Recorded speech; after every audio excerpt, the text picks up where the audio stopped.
Okay, I'd like to call to order the Scotch Plains Fanwood Board of Education regular public meeting, May 28th, 2020, being held online and live streamed. Mrs. Saradaki, will you please call the roll? Mrs. Bauer? Mrs. Here. Bauer? Here. Mrs. Boroff? Mrs. Boroff? Unmute. I'm trying. I'm here. I'm trying. Here. Sorry. Mrs. Brody? Here. Mrs. Mitchell? Here. Mrs. Soriani? Here. Mrs. Williams? Present. Mrs. Winkler? Here. Mr. Murray? Here. Dr. Kulakowski? Here. Quorum is present. Thank you, Mrs. Saradaki. Will you please join me in the salute to the flag? Ready? Begin. I pledge Pledge allegiance to the flag of the United States of America. and to the republic For which it stands one nation, Under God, under God, indivisible, indivisible, With liberty. liberty and justice for all. for all. Thank you, everyone. Okay, we have some additions to the agenda that were added today. We have 3 LET from the president of Union County College.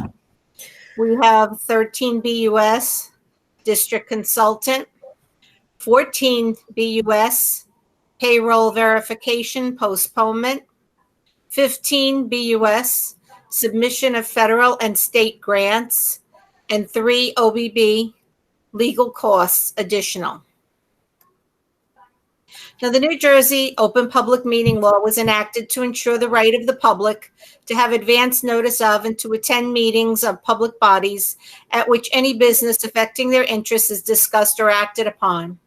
And in accordance with the provisions of this act, the Scotch Plains Fanwood Board of Education has caused notice of this meeting to be published by having the date, time, and place thereof posted at the Board of Education offices located at 512 Cedar Street, Scotch Plains, New Jersey.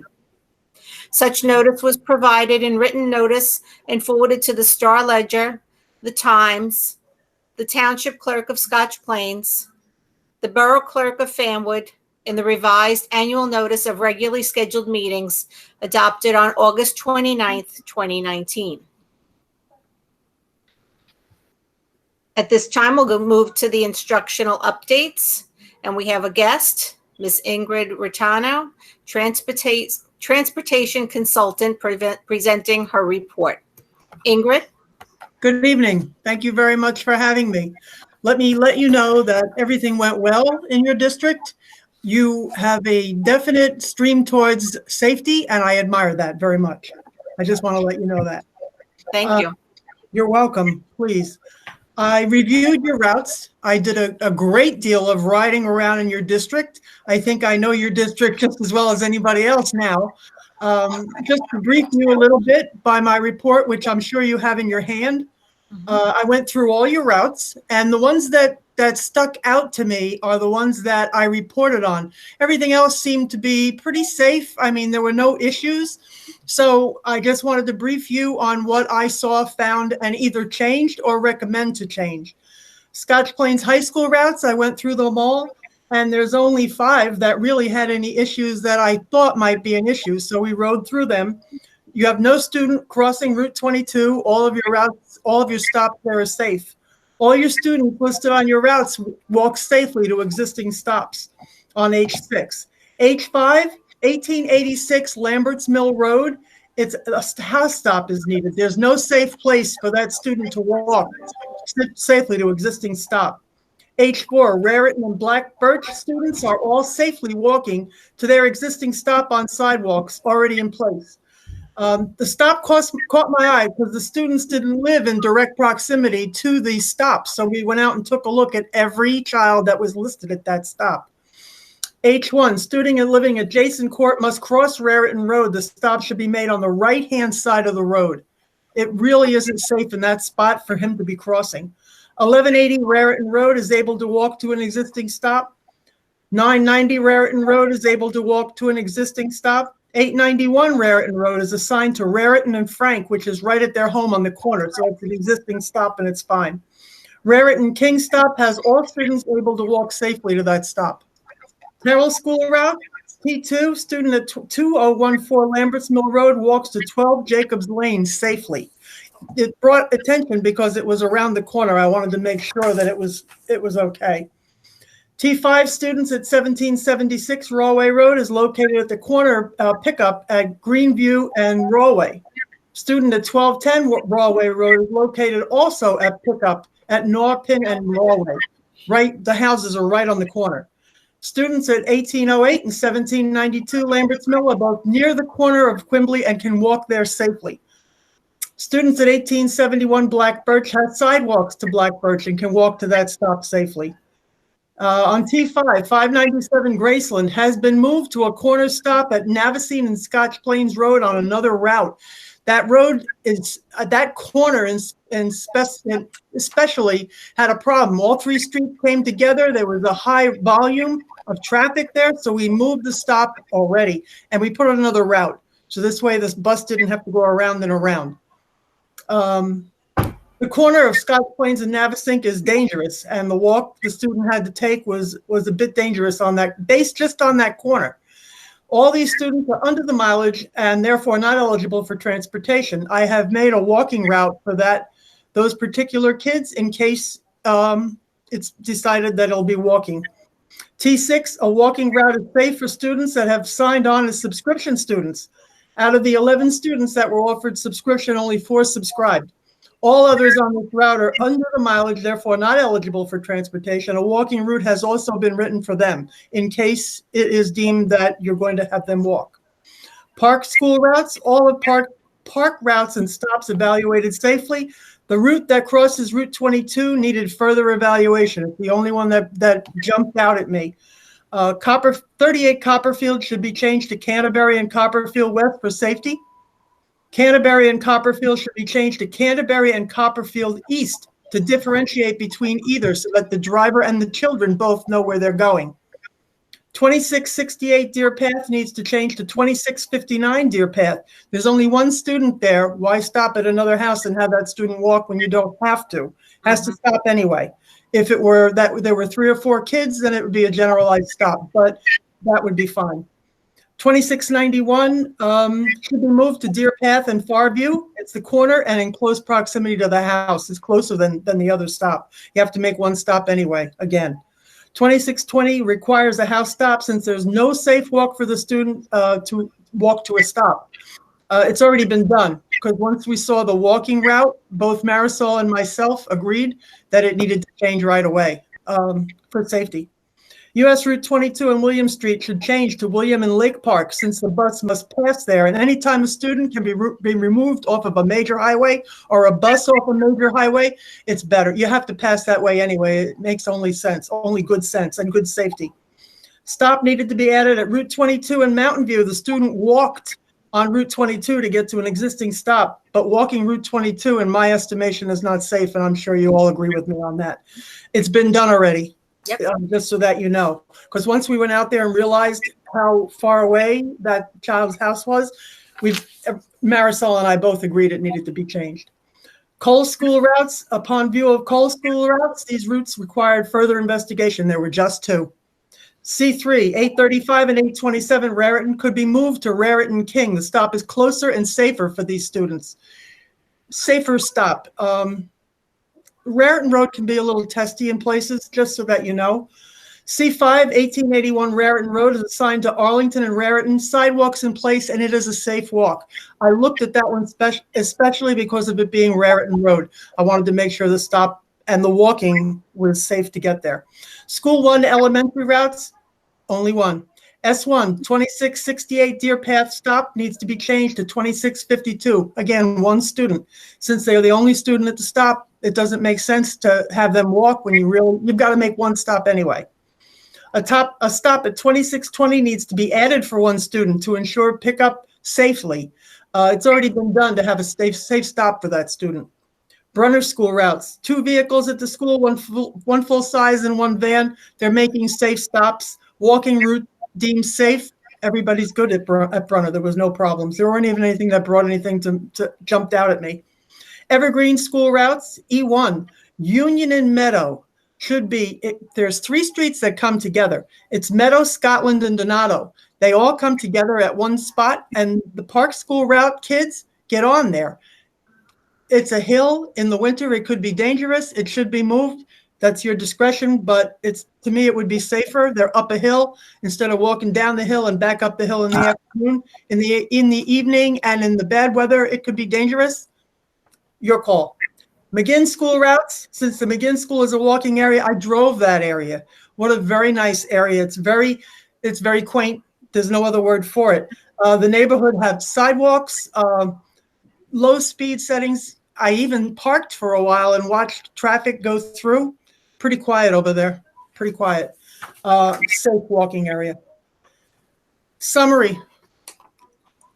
I have driven Scotch planes almost every inch between myself and with Marisol with me sometimes and myself alone.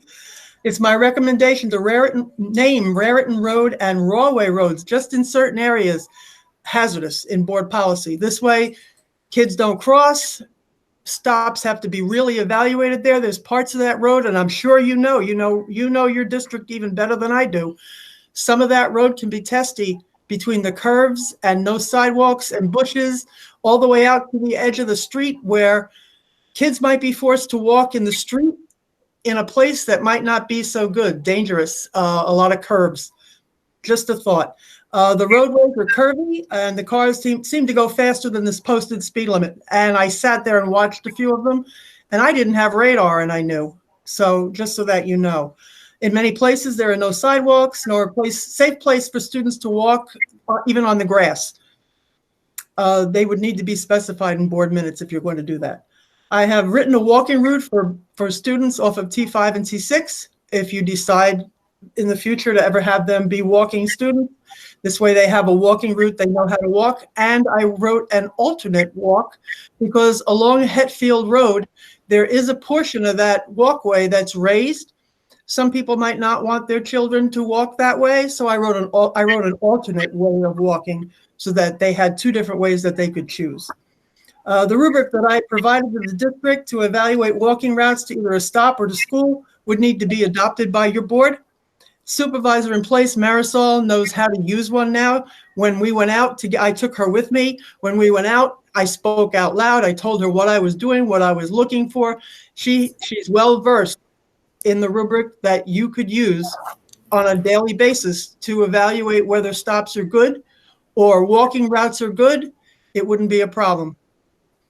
I have demonstrated to your supervisor how to use that rubric. In addition, there's been a working relationship established between the transportation department, which I'm sure there was a little bit before, but now there's a definite working relationship. We've been out with him.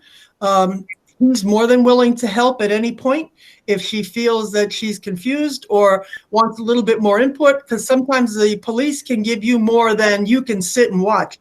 They know how many accidents have happened somewhere. They know if they've given a lot of tickets, where you're sitting at, let's say, 10 after 9 and everything is good.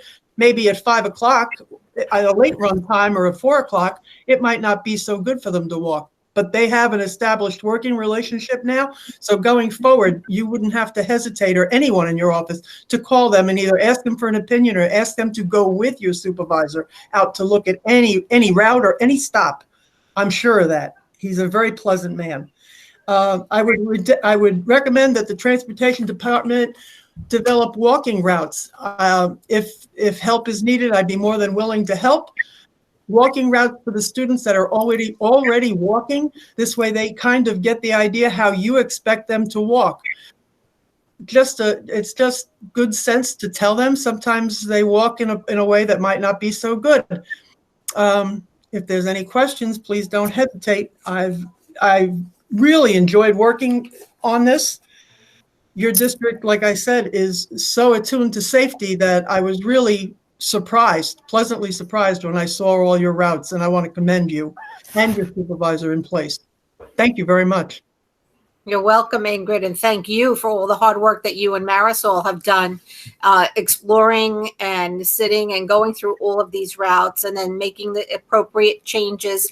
And I'd love to get a copy of those walking routes just to see. And I agree with you. Many a time I'm out in the morning early and I see students walking with the traffic instead of against the traffic when they're walking where there is no sidewalk in some areas. And I just can't believe that students, and they're not that little, they should know better, that you have to walk against traffic. If you can, yes, at all Yeah. times. And sidewalks, of course, come into play. If you're up on a sidewalk and you're 3 feet off the street, that, it has to all fit in. You have to look. You have to look. Mm-hmm. And I have rode around. I'm so sorry. one question is, you mentioned on one of the Terrell routes, it was either 5 or 6 that you said King and Raritan Road. I don't know where King and Raritan intersect because I thought King was off of Terrell Road. It's up by Westfield. Isn't that Westfield area, Debbie? No, Yeah. that's not the T5 or T6. That was T3. Okay. Because I just couldn't picture where the only King I know is. They're on, it's King and Raritan. It's all, I know because that's my area. Okay. all the way down near Ashbrook. There Okay. are actually 2 King Streets in Scotch Plains. Oh, really?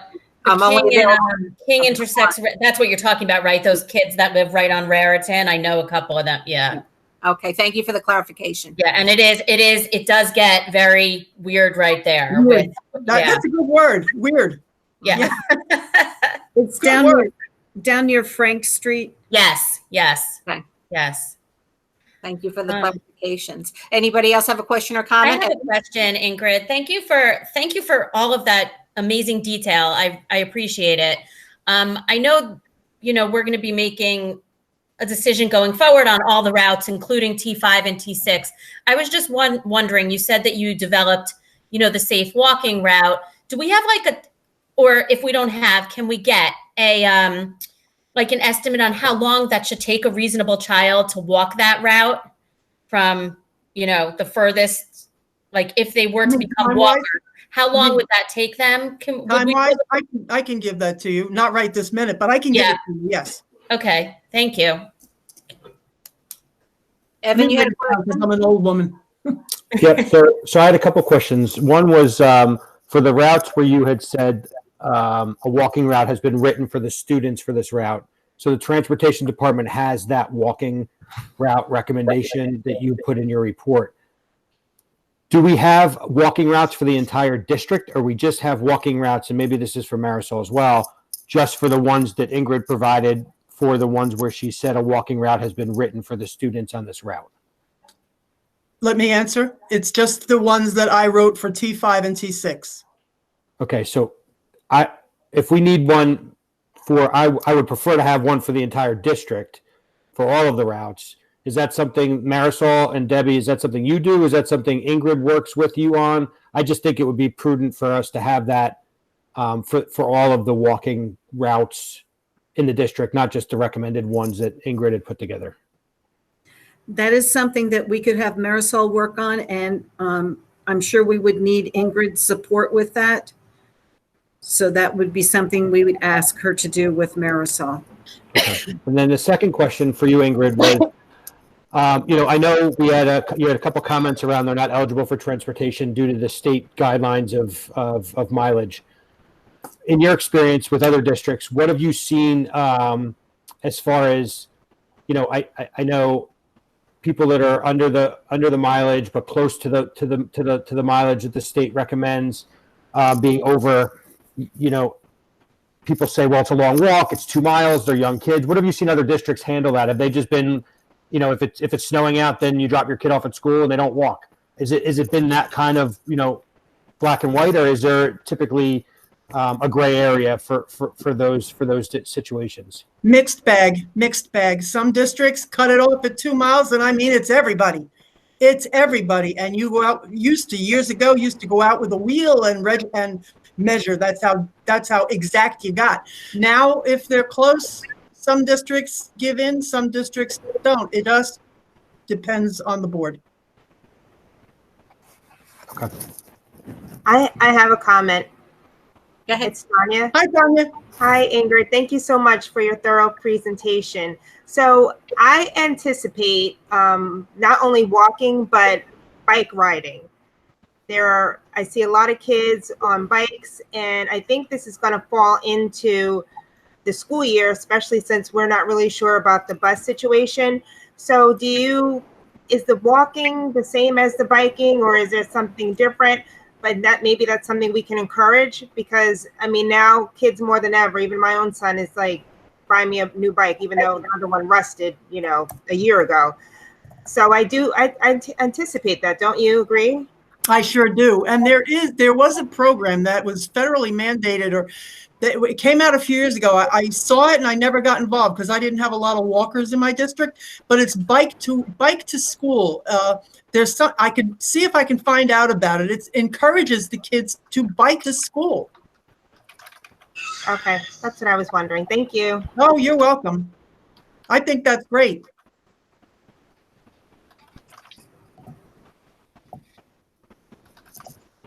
Any other questions or comments for Ingrid or Marisol? Dr. Mast? So I too would like to thank Ingrid for the foundational work that she's done in our transportation study. I think we all are more familiar with every single route.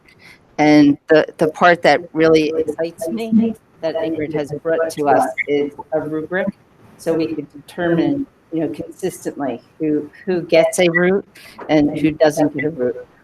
Although there's always the overlay of using good judgment for what route is safe and what route could be dangerous, or the hazardous routes. So I think we just have a tool to be consistent and fair. If we are to determine, as Evan pointed out, if we were to make a decision to go underneath the 2 miles, then we would need to do that consistently. And then as a board, we would really have to determine the financial impact that would have if it was something that was, a priority for our budgetary needs. So thank you, Ingrid. Oh, you're more than welcome. You know how I feel about you guys. Thank you, Dr. Mast. Thank you, Ingrid. Thank you, Marisol. We appreciate you being here for our meeting this evening. Oh, and you know what? I just want to reiterate to you how pleasant it is to work with you people. It's a wonderful place to be. Thank you. Thank you. Thank you. Thank you. Okay, moving to our next instructional update. We would like to recognize the PTA presidents and PTA council president for their service to the schools in our district. So we'd like to recognize and thank our PTAs for their dedication to our students and our school community. Even during this crisis, despite not being able to be in the buildings, they have worked tirelessly to create memorable moments for our students. We will be handing out certificates and a thank you gift to the PTA president and the council as a token of our appreciation. PTA council president is currently Regina Gannon, and Regina will continue as the PTA council president for next year. Thank you, Regina. Congratulations. The PTA council treasurer, Nicole Verga. Nicole will be stepping down as PTA council treasurer, but will be the incoming PTA council vice president next year. Thank you and congratulations, Nicole. The Brunner PTA president is Tracy Leone. Tracy will be stepping down as president, and Sharon Dowling will be the incoming PTA president for Brunner. Thank you for your service, Tracy, and welcome, Sharon. The Coles PTA president is Claudine Doyle, and Claudine will continue as Coles PTA president next year. Thank you, Claudine. The Evergreen PTA president is Sue Workland, and Sue will be stepping down as PTA president for Evergreen, but will be the incoming PTA council corresponding secretary next year. So thank you, Sue, and congratulations for becoming secretary for PTA Council next year. Amy Beveris Luis will be coming in as the PTA president for Evergreen. Welcome, Amy. McGinn PTA president, Nilambari Save. Nilambari will be stepping down as president this year, and Janelle Timby will be coming in as the PTA president for McGinn. Thank you, Nilambari, and welcome, Janelle. School 1 PTA president, Debbie Fitzgerald. Debbie will be stepping down as the president this year, but will be the incoming PTA council treasurer. Diane Kohler will be the incoming PTA president for School 1. Thank you for your service, Debbie, and welcome as PTA council treasurer, and welcome to Diane as president of the School 1 PTA. Park Middle School PTA president, Deb Lambert. Deb will continue as Parks PTA president next year, but Deb will be stepping down as the PTA council vice president. Thank you, Deb, for your service as council president and continued work with PTA at Park. Terrell Middle School PTA president, Jennifer Power. Jennifer stayed as the interim PTA president until Ratna Wright joined as the PTA president and is stepping down as the corresponding secretary for PTA Council. Ratna Wright will continue as Terrell's PTA president next year. Welcome and continued success to Ratna, and thank you, Jennifer, for all the years of service you've served with PTA Council and for Terrell Middle School's presidency. And the Scotch Plains Fanwood High School PTA, Maggie Savoca. Maggie will continue as the high school PTA president next year. Thank you, Maggie. So congratulations to all the PTA and PTA Council officers and presidents. And at this time, I'd like to recognize the 1920 retirees from the Scotch Plains Fanwood Board of Education School District. Today, we honor 13 faculty and staff members that have retired earlier this year or will be retiring at the end of the school year. Unfortunately, because of the unforeseen circumstances, we're not able to congratulate these individuals in person, but we prepared and sent home resolutions for the retirees, and we will be inviting them back next year at our next staff recognition so we can honor them in person. So I'd like to recognize the following people. Alexandra Albizanti. She retired on December 31st, 2019, after over 26 years of service from Prunner Elementary School. Alexandria is served as a classroom aide. Julie Borkowski will retire on July 1st, 2020, after 22 years as an English teacher at Scotch Plains Fanwood High School. Karen DeMayo retired on December 31st, 2019, after 19 years of service from McGinn Elementary School, and Karen was a clerical assistant. Sally DiTrolio retired on March 31st, 2020, after 25 years of service from the Scotch Plains Fanwood School District. Sally was the secretary for the Department of Special Services. Ella Greenberg will retire on June 30th after over 25 years as a special education teacher. George Guadagnini retired on December 31st, 2019, after 16 years of service as the head custodian at Brunner Elementary School. Phyllis Mahoney retired on November 20th, after 17 years of service as a lunch aide at Terrell Middle School. Richard Doc Minnerly will retire on June 30th, 2020, after 19 years as a science teacher at Park Middle School. Jean Munford will retire on June 30th, 2020, after 2 years as a lunch aide at McGinn Elementary School. Cynthia Pepperoni will retire on June 30th, 2020, after over 26 years as a general aide at School 1 Elementary School. Celeste Pober retired on September 30th, 2019, after over 18 years as a secretary at Terrell Middle School. Ekrem Sakal will retire on July 1st, 2020, after 30 years as head custodian at McGinn Elementary School.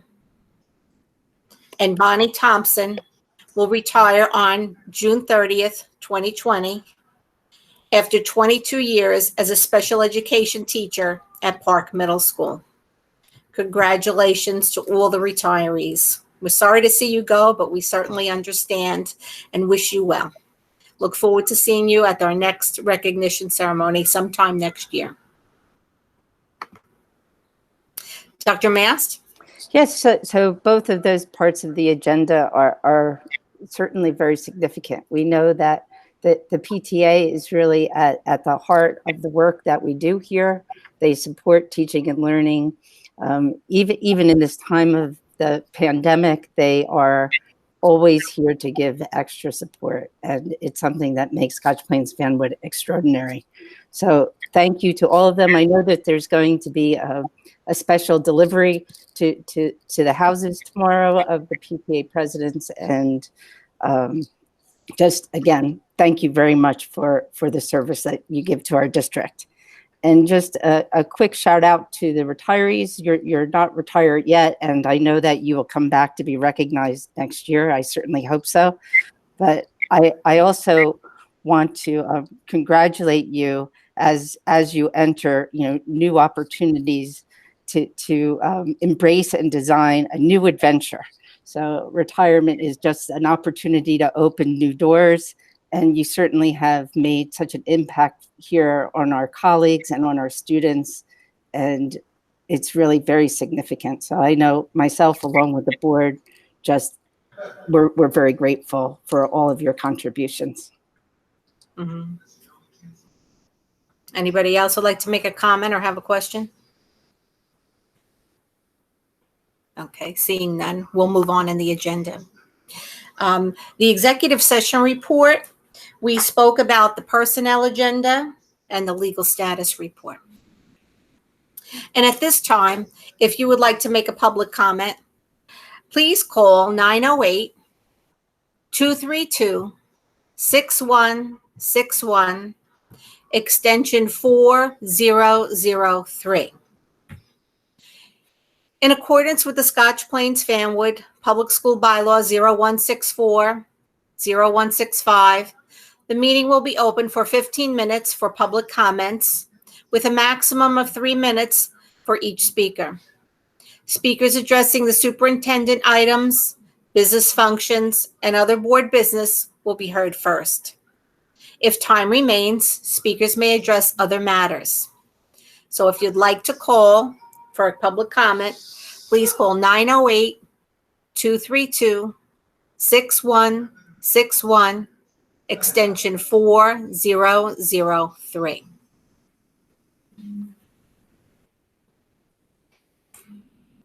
Robin, do we have any calls on the line at this time?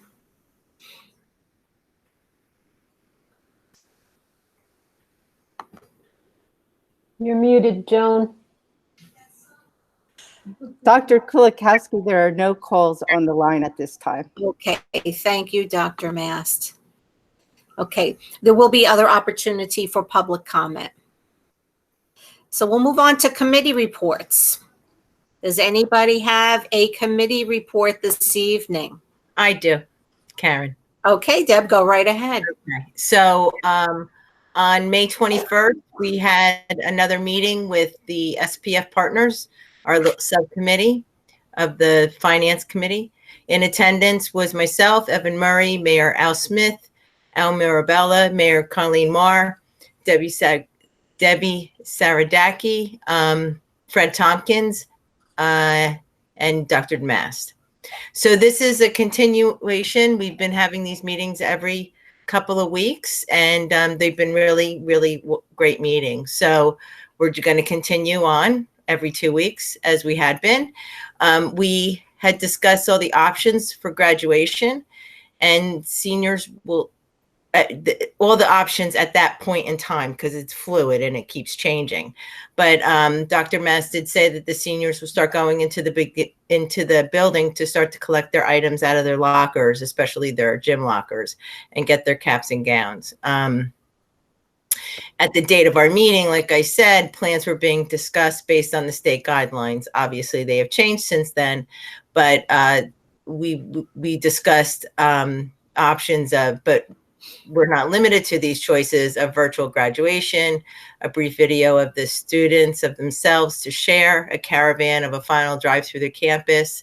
The PTA wants to give the gifts to each of the seniors. And of course, all of those plans were speculative at the time of the meeting. So they're just all kind of plans in the air at the moment, unless things have changed since that meeting. You know, we never know. We also discussed issues regarding the possibility of opening school in September. And Dr. Mass spoke about a person to oversee safety at the opening of the school and assist in the creation of a pandemic strategic plan. And due to the consideration of disinfecting shared computers, we are looking into the possibility of one-to-one netbooks, and a cost analysis is currently being prepared. In the event that we do start school in September, we need to prepare to close. And so the administration is looking for a change of online learning model. And this includes more accountability of assignments and attendance. And they are also looking at different platforms, such as the platforms used by universities, to see making it easier for the kids to remote learn. And also there's a cost analysis being done for that, and no decisions will be made until end of June. We discussed the lights and that the permits are in process, and that they should start in the next week or two. We also discussed the issue of our demographic report is old. It's back from before we opened full day kindergarten, and due to the many housing projects going up in Scotch Plains and Fanwood, we are planning on contracting for a new current one. We discussed the transportation report that we just heard about tonight, and its impact on additional costs such as crossing guards. And our utmost goal is the safety of the children. So the report is a great starting point for us, where we can continue to research before making any decisions. And one of the other great things about the report is for the areas that where it was hazardous, changes have already been made, and that we'll be working closely with the mayors and the police departments before any decisions are made.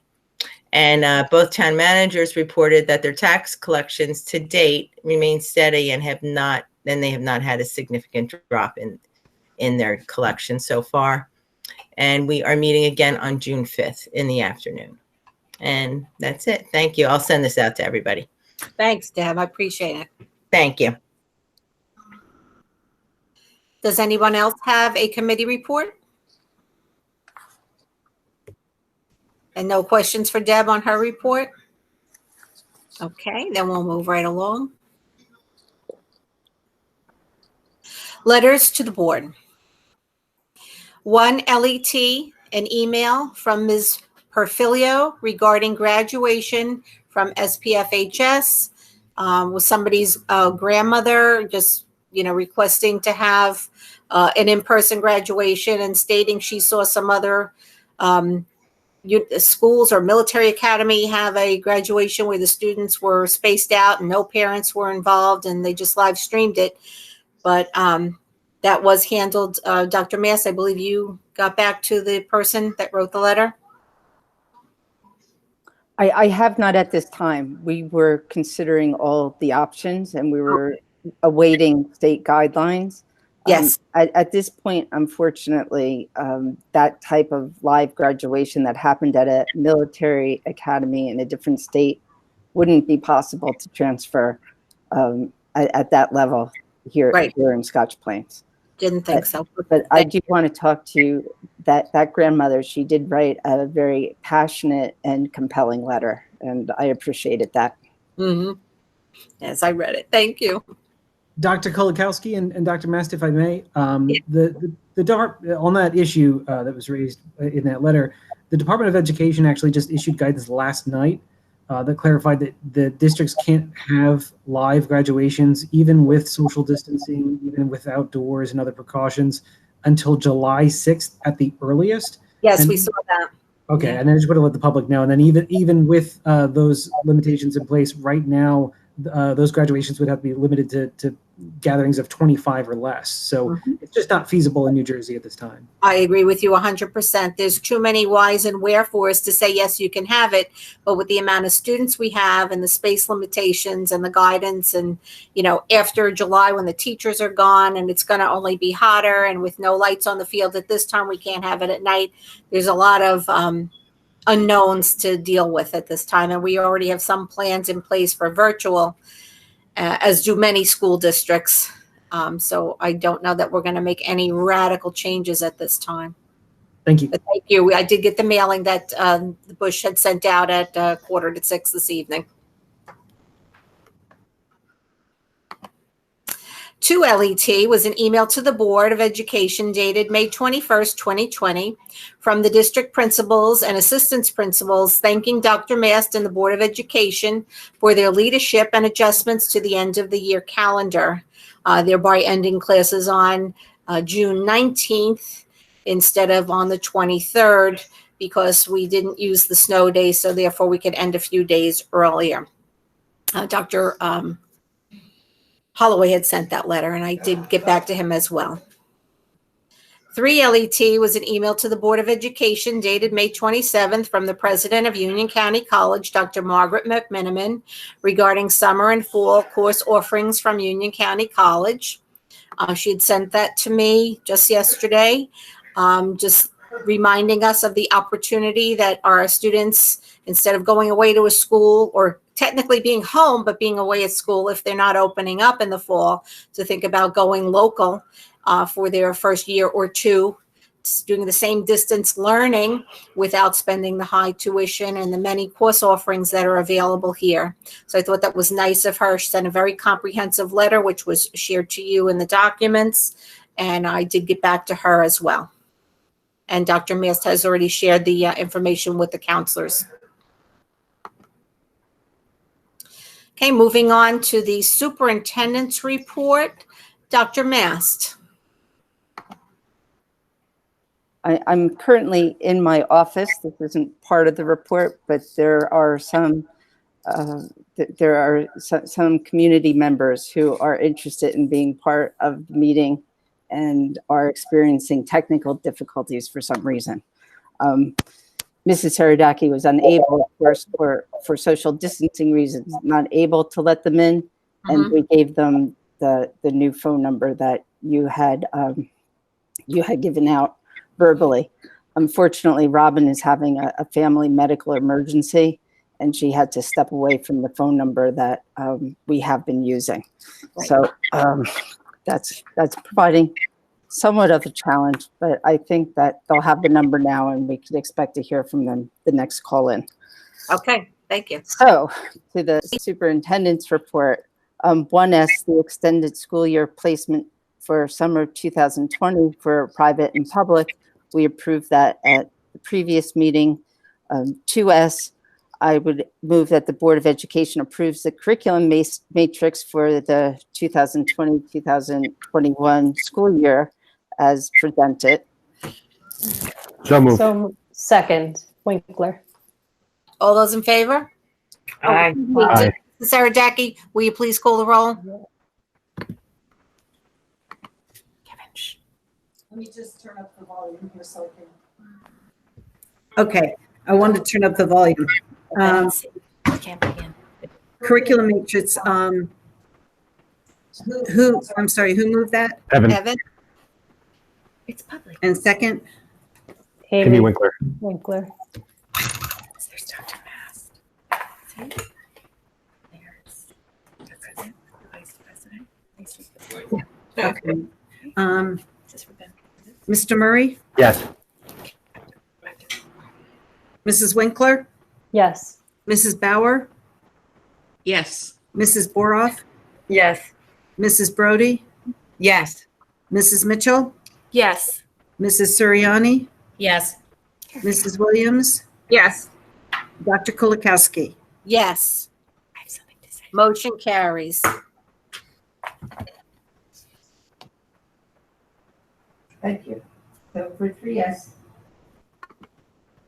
For 3S, I would move that the Board of Education approves the 2020-2021 school nursing plan. Can I have a So motion? moved. Winkler. Amy Winkler? Is Or there- off second. Thank you. Or any question or discussion? All those in favor? Aye. Aye. Any opposed? Any noes? Any abstaining? Motion carries. And thank you, Mrs. Rabimbis, for the preparation of that plan. For 4S, we are asking for the approval of the matrix of form for 2019-2020 as reviewed by, once again, Mrs. Rabimbis. So moved. So moved. Winkler. Deb, second. Any question or discussion? All those in favor? Aye. Aye. Aye. Any opposed? Any abstaining? Motion carries.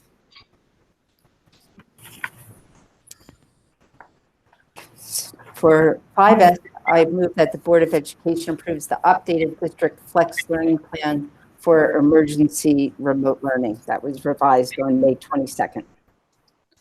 Okay, can I have a motion?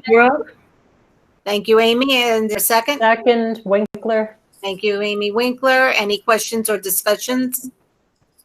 All those in favor? Aye. Aye. Any opposed?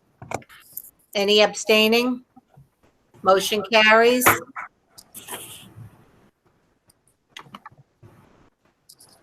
And finally, 6S is gifts to school. This one is actually a rather generous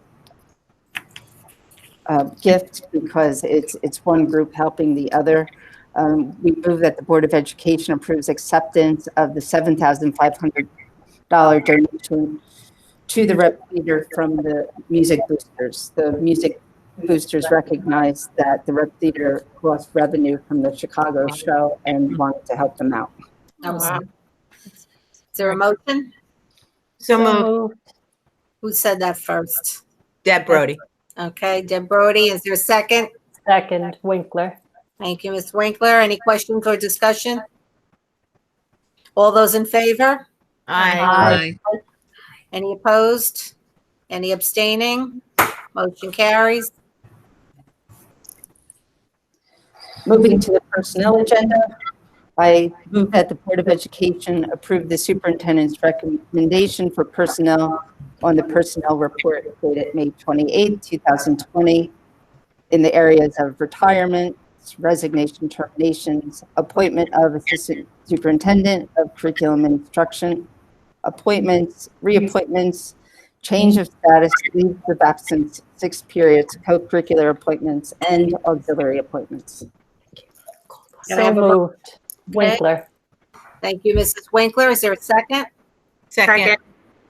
Ms. Tanya. Williams? Thank you. Any question or discussion? Mrs. Sarah Jackie, will you please call the roll? Yes. Mrs. Winkler, Yes. Mrs. Williams, Yes. Mrs. Bauer, Yes. Mrs. Boroff, Yes. Mrs. Brody, Yes. Mrs. Mitchell, Yes. Mrs. Suriani, Yes. Mr. Murray, Yes. and Dr. Kulikowski. Yes. Motion carries. Thank you, everyone. Thank you, Dr. Mast. Welcome. Okay, this brings us to our next open public comment session. So if you'd like to make a comment, please call 908-232-6161, extension 4003. And in accordance with the Scotch Plains Fanwood Public Schools Bylaw 0164 and 0165, the meeting will be open for 15 minutes for public comments. maximum of 3 minutes per speaker. Speakers addressing the superintendent items, business functions, and other board business will be heard first. If time remains, the speakers may address other matters. If you'd like to make a public comment, please call 908-232-6161, extension 4003. Please note, board members cannot respond regarding concerns on individual students or staff members. Such matters should be addressed directly with the superintendent's office. So, Mrs. Sarah Jackie, are you handling the calls then? Our central office is handling them. Okay.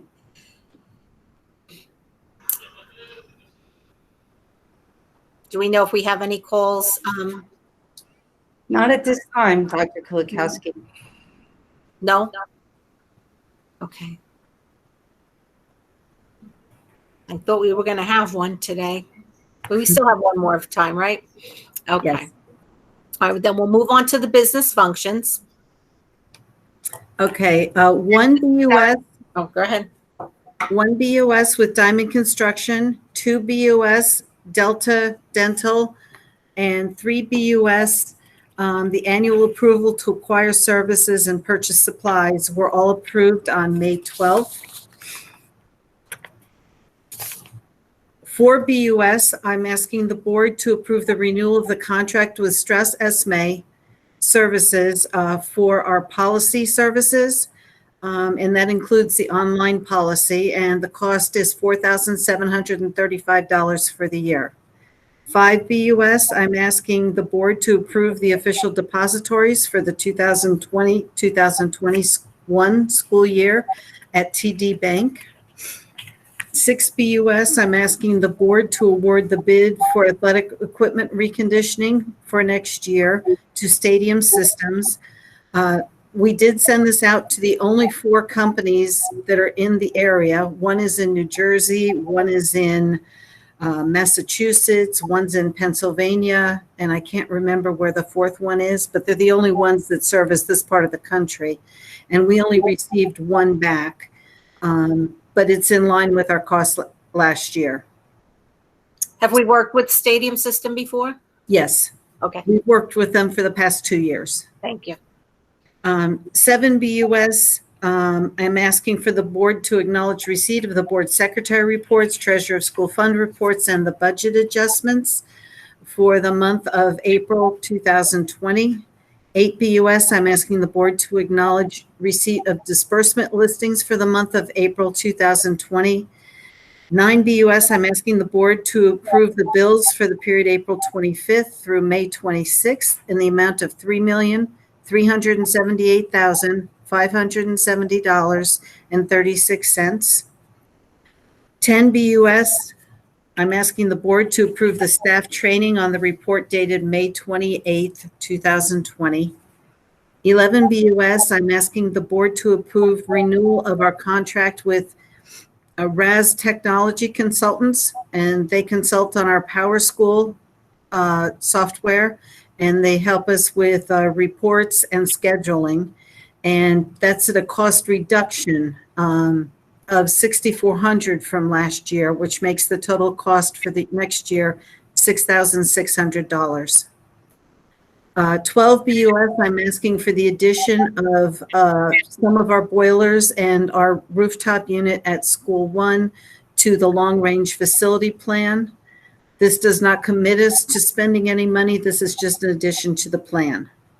13 BUS, I'm asking the board to approve Dennis Van Natta as a consultant to assist with district with protocols related to COVID-19 pertaining to graduation, the potential reopening of school in September, and the pandemic plan. Mr. Van Natta will also assist with safety and security protocols in the district at the rate of $55 an hour. Estimated maximum through August will be $5,500. 14 BUS, we're required to do payroll verification every 3 years. I'm asking the board to approve the delay of the required payroll verification that was scheduled to take place on March 27th, 2020. And that is, it has to be on a payroll date until the earliest reasonable opportunity in the 2020-2021 school year. Okay, can we have, 15 go ahead. Excuse me. Excuse me. 15 BUS, I'm asking the board to approve submission of the CARES Emergency Relief Grant, the IDEA grant for next year, the ESEA grant for next year, and the following state grant, New Jersey School Security Grant, which is not available yet, but it's supposed to be this month. And that's it. Okay, can we have a motion for Mrs. Saradaki's items? So moved, Suriani. Thank you, Stephanie. Second? Second, Deb Brody. Thank you, Ms. Brody. Any questions or comments about any items? Mrs. Winkler? Yeah, I had a couple of questions. On 11 BUS, for the contract renewal with Power School, that's almost 50% off of what we paid last year. Why? I would defer to Dr. Mass for that. It's probably because we know what we're doing. Nice. Well, it certainly has been very helpful repetitive. having a consultant on board as we became more familiar with all of the reporting and programming functions of Power School. But recently, you also appointed Kathy Yackel, who has been our data manager, but she's now taking on a new role with more responsibility. And she really felt like the consultant offered redundancy of knowledge that she does have. So she discussed with the consultant to have only the services that she needed. Awesome. Thank you. My other question, I had one other one. For 15 BUS, the CARES Emergency Relief Grant, Yes. is that tied to Title I in some way? The dollars were distributed throughout the state based on your Title I allotment. So they took the total pot of money and whatever percentage of the state money your district received in Title I funds, they received the percentage of the CARES money. It is less than our Title I dollars, but it was distributed based on the same percentage. My question is, in terms of how we use it, are we bound by the Title I requirements also? No. Because it's, okay. No, actually, the period of the grant is 3 years, and it's totally different as to what the money's to be spent on. Okay, thank you. Any other questions for Ms. Saradaki? Okay, then all those in favor, say aye. Aye. Aye. Any opposed? Any abstaining? Motion's carry. Thank you, Mrs. Thank Saradaki. you. Okay, that brings us to board policy. 1 POL, approval of the board policy. Mrs. Winkler, is that you? Helps to not be muted. Yes, that's me. At this time, I would like to ask the board to approve for first reading policy 7510.3, which is the athletic field lighting policy that we distributed a couple weeks ago. I guess that's it. So I am moving that we approve first reading. Okay, all those in, someone make a motion? So moved. Someone, Evan? Ms. Boroff is a second. Any questions for Mrs. Winkler? All those in favor? Aye. Any opposed? Any abstaining? Motion carries for the first reading. Thank you. Thank you. Is there any new board business? Seeing none. Other board business, 1 OBB, any liaison reports? I have a liaison report. All right. Go right ahead, Mrs. Winkler. I have a liaison report for the Truth, Racial Healing, and Transformation Committee. We met on May 21st, and we talked about setting up healing circles in the community for dealing with the trauma that we may be experiencing related to the pandemic. We talked about different groups within the community where we might try to set up healing circles, and we discussed what they might look like. We talked about maybe having them be a one-time thing with different groups, and then see how it goes, and if there's interest, if it seems to be working or serving a purpose that's useful to the members of that group, then maybe continue it on a monthly basis or more or less often, depending on the group. That's pretty much where that's at. But, and our next meeting is going to be on June 30th at 7 p.m. And the other thing is the TRHT Institute, the National TRHT Institute is having a virtual conference, like a training workshop sort of a thing in June, that several members of the committee, including myself, are signed up to be attending. So hopefully we'll get some good training for some of these things. I can't wait to hear all about that. Thank you, Ms. Winkler. Now, is your monthly meeting for the circle meeting going to be virtual or in person at a distance? Virtual. Okay, just curious. Can I ask a quick question about that, Karen? Sure, go right ahead. Thank you. Amy, that sounds fantastic with those support groups and circles. I was wondering, will they be student facilitated or professionally facilitated, or have you gotten to the point of how those groups are going to run yet, or is it in the early stages still? It's still in the very early stages. I think that initially they'll be facilitated by members of the TRHT committee. Great. And then potentially other people will be trained to continue forward with that. Excellent. Thank you. Any other questions or comments from Mrs. Winkler? Okay, well, thank you for that, Amy. I appreciate that. Are there any other liaison reports? I would just chime in about the Garden State Coalition of Schools had their annual meeting yesterday. I know a number of people also attended, other members of the board and administrators, and there were two assemblywomen, Lampett and Jaycee, and a senator, O'Scanlan, and two superintendents from West Windsor, Plainsboro, and Chatham who were on a panel, and the commissioner did a keynote. I think the discussion, especially in the panel, was very good and raised a lot of issues, particularly with the reopening, the challenges of the reopening of schools. And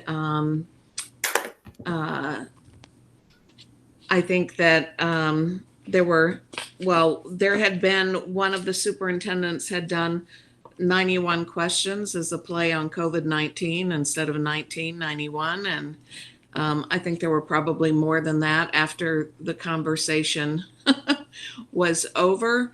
But I would say that the biggest takeaway was probably the urgency of giving some kind of parameters to school districts, not strict guidelines, but parameters. Right now, you're either in person or you're virtual. So even hybrid, for example, is not currently an option. And I think the theme of flexibility, because every school district is different, every school building is different. And so for superintendents to be able to make decisions, they have to really drill down in multiple ways. And certainly the focus is on health and safety, both of students and staff. and what's possible. So others may want to chime in with their takeaways.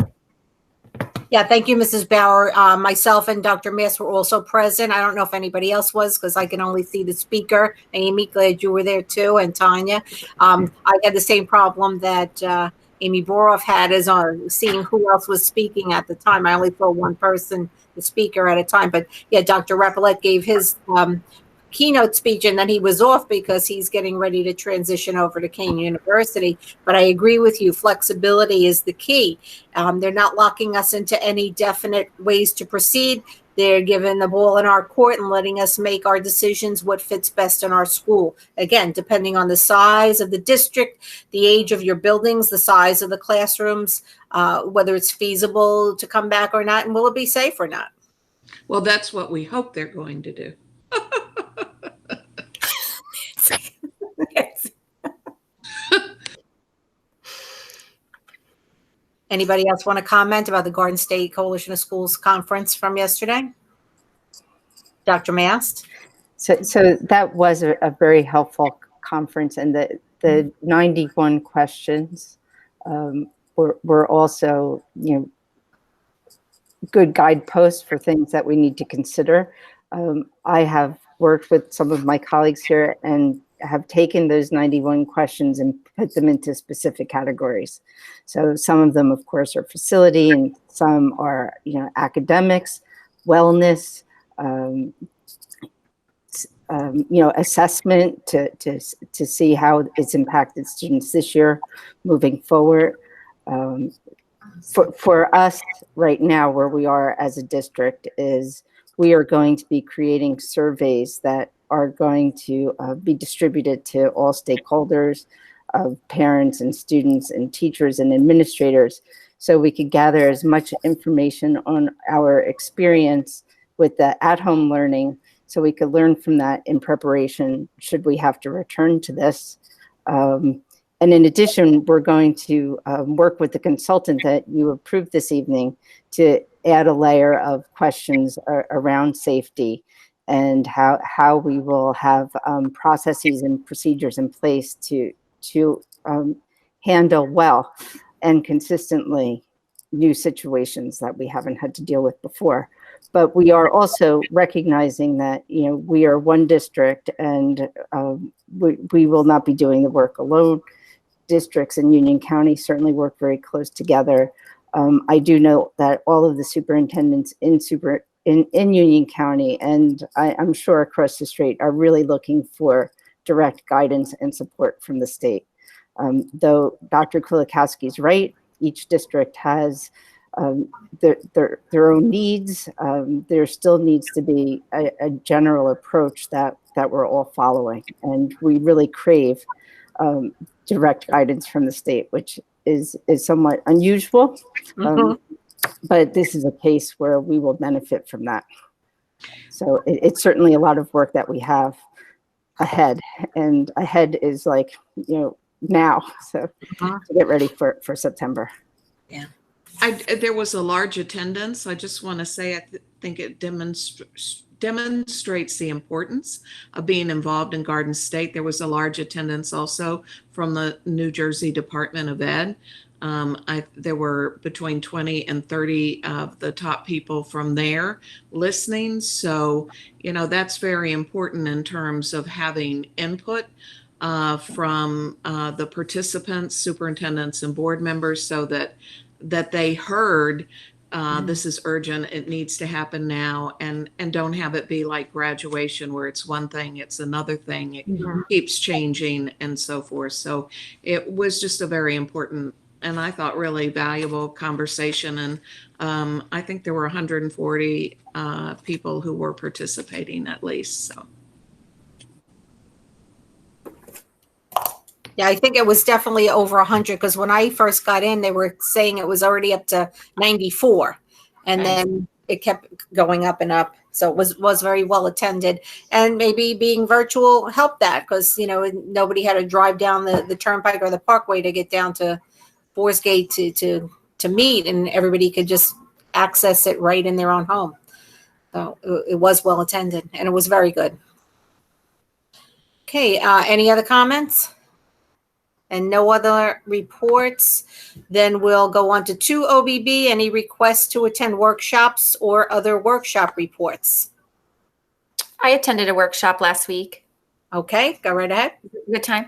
So on May 20th, I attended a virtual NJSBA workshop called Rules, Regulations, and Bylaws. Being newer to the board, I'm learning to really define and understand the mechanics and the differentiation of those three things. I highly recommend it, and I have the PowerPoint to share. If anybody is interested, just reach out to me and I'm happy to share that. It went over who is involved in each of these different categories, how they work, and the purpose of each within a district. Also virtual meeting overviews and the public forum procedure virtually that we're all working on throughout the state was discussed, which some of the things seem obvious, but it's really interesting to speak them out loud. And there was an example in a role play of somebody who was eating and there was people behind her. And it's just a good reminder that we are in our homes and this is virtual and it seems more casual, but it's still our formal meeting. So again, it was excellent. And if anybody is interested in that PowerPoint deck, I'm happy to share. I'd love to see that, Karen. Thank you. Sure. And thank you for attending that and sharing that with us. You're welcome. I'm glad you enjoyed it. It's great. 3 OBB is legal costs additional. We need to move that the Board of Education approves the additional estimated legal fees of $30,000 for a legal counsel for special education to Scarinci and Hollenbeck LLC on June 27th, 2019. The board had approved $55,000 retainer for Nathaniel Simon, Esquire of Simon, Scarinci, and Hollenbeck LLC. So the total of the estimated legal costs for the year is approximately $85,000. Can I have a second? Second, Suriani. Thank you, Stephanie. Any question or discussion? All those in favor? Aye. Any opposed? Any abstaining? Motion carries. And now for the approval of the minutes. Can I have a motion for the board to approve the April minutes of April 23rd, open agenda and exec, April 30th, open agenda and exec? So moved. Winkler. I have Amy Winkler as making the motion and Evan as a second. Any question or discussion? All those in favor? Aye. Any opposed?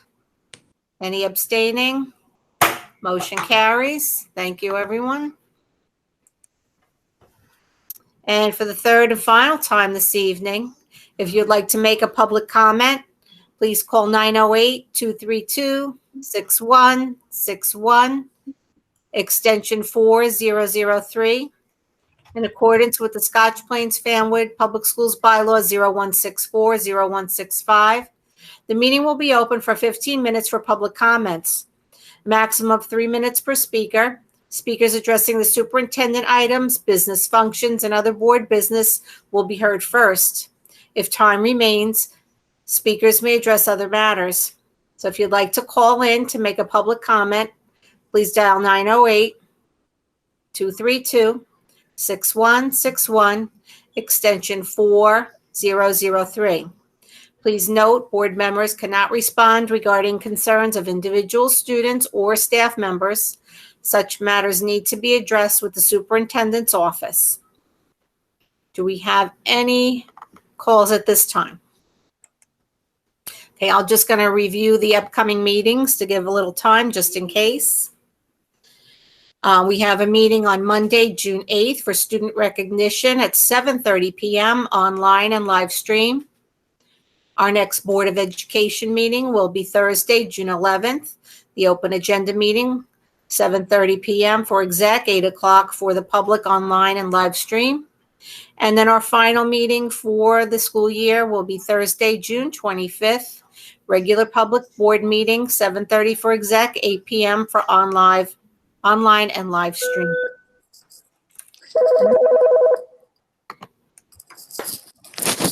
Board of Education.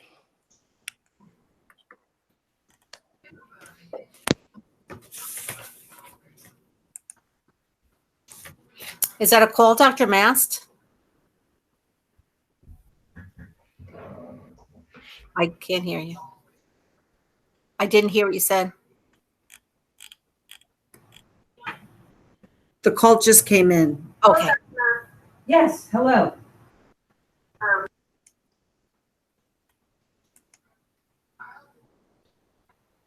You have the mic by the earpiece?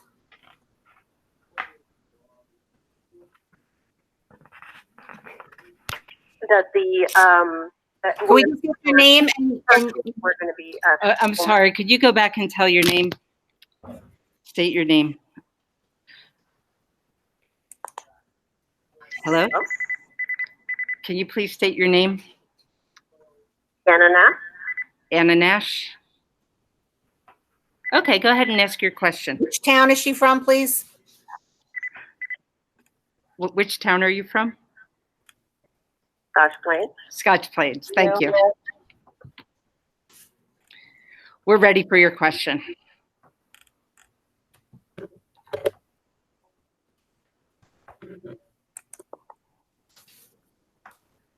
Anna, you could ask your question now. I have a lot of echoes and. Can you put yours on mute? So I wanted to ask about academics for the upcoming academic year. Since we don't know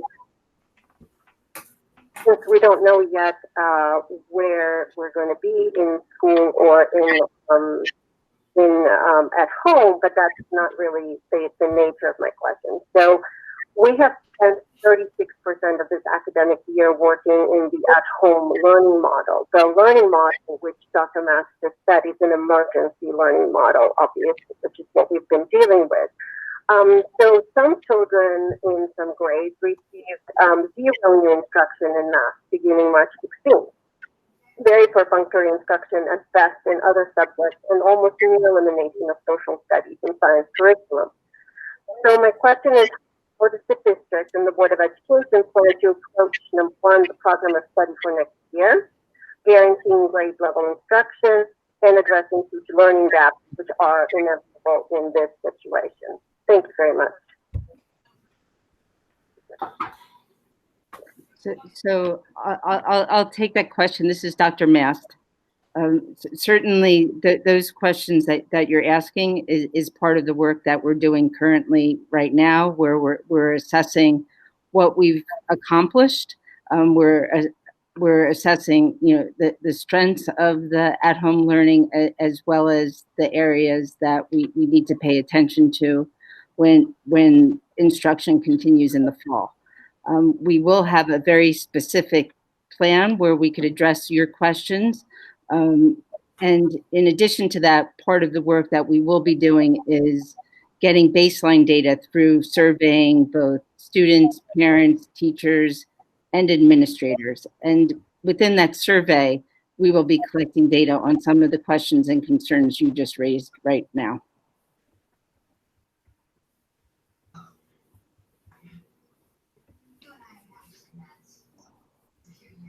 Thank you for the answer, Dr. Mast. Does Ms. Nash have any other question?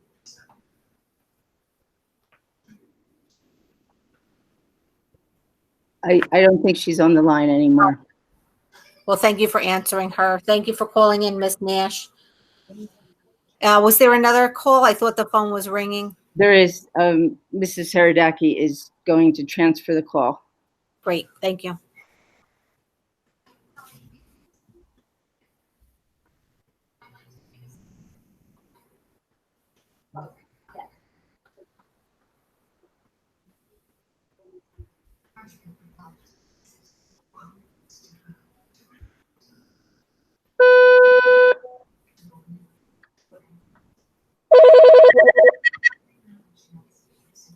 Hello, Board of Education.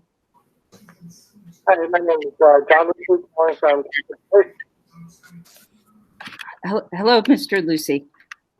Can I have the full name and name and town in which they reside, please? It's John Lucy from Scotch Plains. Thank you. Carroll Place. So, Deb, there's another call. myself and my neighbors, if not almost all of them, we're very concerned about the lights and the ramifications.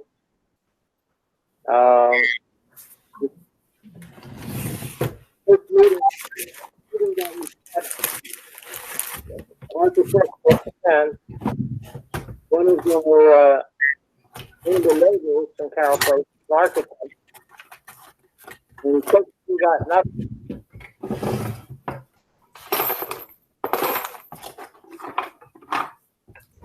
I'm having a lot of trouble in hearing. We want to have a chance for some input. We feel like we're getting the staff here.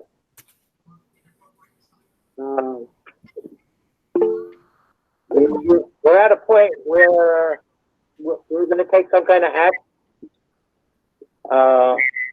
It would be a lot nicer if we could talk together about the problems that we have with this and get some answers to our questions. The good neighbor policy is very one-sided. Are you to give us architectural plans to start with?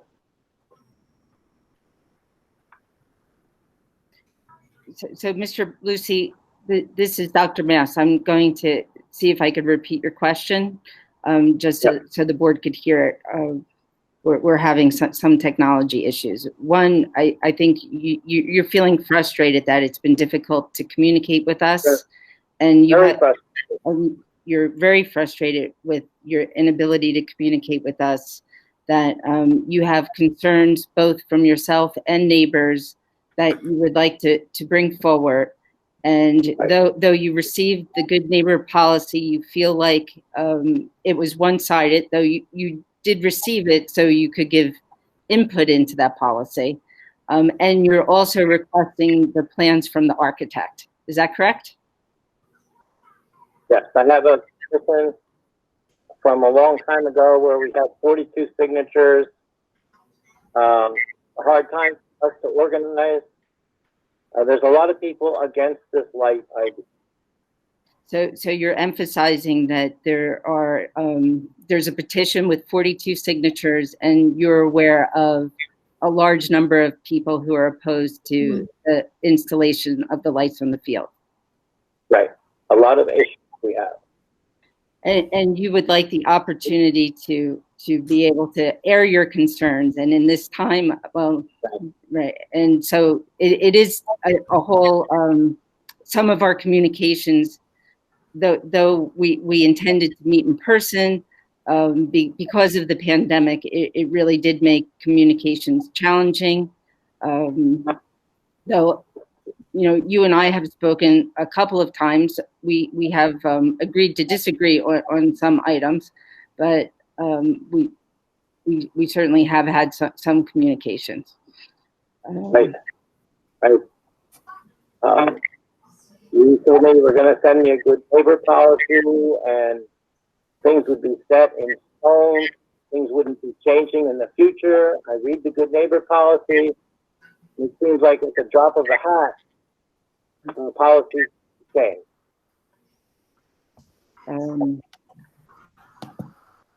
The policy was the policy that we shared with you was the policy that was in first reading, and it was designed so we would be able to get feedback from the neighbors. Right. Well, the neighbors have a lot of feedback they want to give. So we would like to see that feedback that's, you know, constructive and cooperative on the policy, but I've received very little feedback. You've been emailed. We never got a response to members' emails.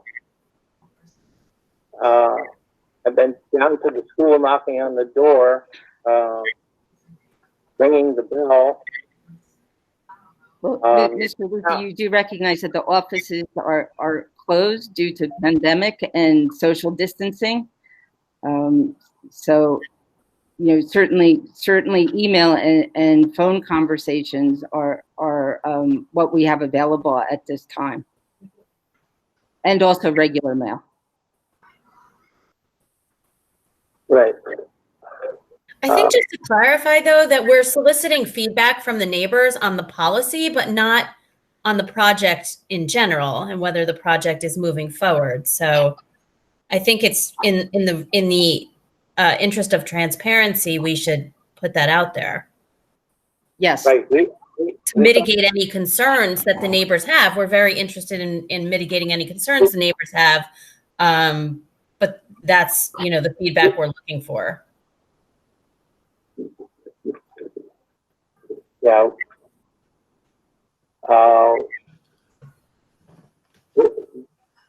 We're not happy. And we asked the architectural plans at the very first meeting, and nothing.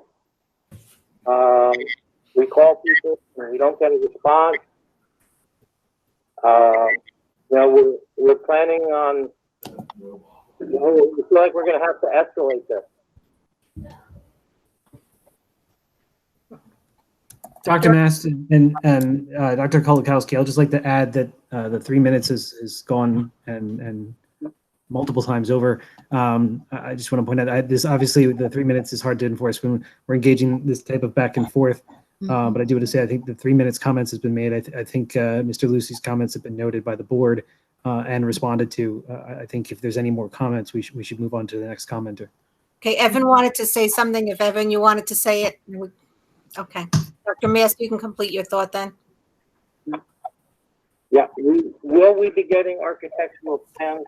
Will we get a chance to voice our concerns? So you're asking for the architectural plans, and what else, Mr. Lucy? We want to have some kind of meeting, maybe a virtual meeting. Maybe we can have a committee, and we'll send somebody to talk to your. I don't know. You know, we need lawyers to let this resolve. Okay, thank you, Mr. Lucy. We will we will get back to you on your concerns. Thank you, Dr. Mast.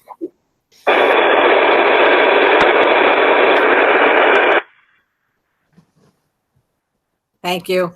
Are there any other calls? Any other calls?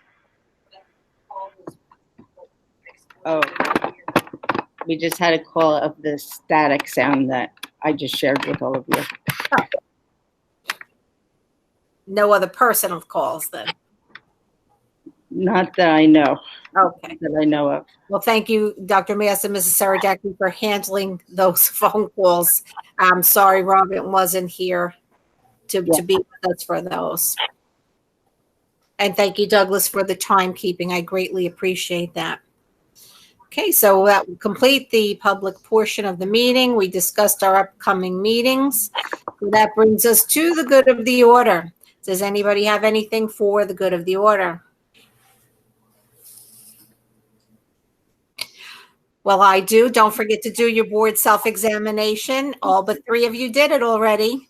So get it out of the way, because we're going to be working on Dr. Mast's superintendent evaluation very shortly. Her portion is in progress and she'll be done soon. And as soon as she's done, I'll release that to you all. And then we'll do that one online too, because we have a very short window to turn around on that, because it's got to be done before. I have to be able to submit that by July 1. So that only gives us, it's almost June next week, 1 month. So just so you know it's coming. Dr. Kolakowski, I have something as well. Mrs. Rabimbas, yes, go right ahead. Just a reminder to the entire community that we are still registering for kindergarten. We are doing online registration. So if parents have children that are kindergarten age, please visit our district website to begin the process for kindergarten registration virtually online. Thank you, Mrs. Rabimbus. Great public service announcement. Anybody else have anything? Okay, seeing nothing, then I'll ask for a motion for adjournment. So moved. Thank you, Mr. Murray. Can I have a second? Second, Winkler. Mrs. Winkler. All those in favor? Aye. Aye. No one's opposed, so motion carries. See you next time, folks. Thank you. Good night.